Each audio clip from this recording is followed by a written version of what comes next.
Here's Minnesota Governor Tim Pawlenty talking about faith. It's brought to you by an oil company that was so cheap it spilled oil because it didn't want to upgrade its pipe system. Give you an update on the, I hope this isn't too loud, but an update on the kind of status of our state from my perspective, and to give you some thoughts about the upcoming session, some great opportunities and some great challenges.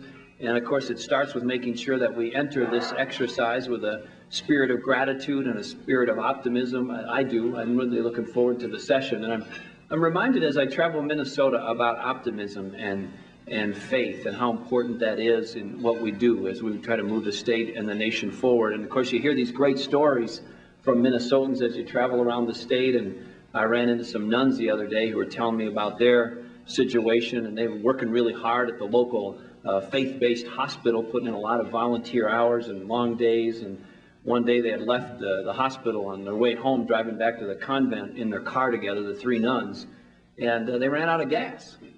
And of course they got out of the car somewhat concerned about their plight, and Mother Superior said, well, don't worry, sisters, God will provide. And there's a gas station just not far back, maybe a mile or so. We'll just walk back and get some gas.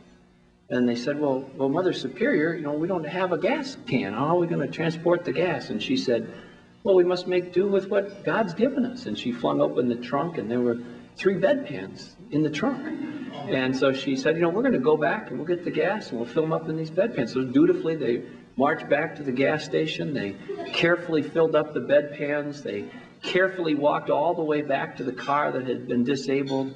And they were carefully pouring the gas from the bedpans into the car when a Lutheran minister happened to drive by. And he saw what was happening with these bedpans, not knowing the full story, and he rolls down the window and says, sisters, I thought I had faith. So I want you to know, no matter what your headaches or challenges are in life, we got to make sure we put it in perspective. And yes, we do have challenges as a nation and as a state, but we also are very blessed, and we got a great state and a great country.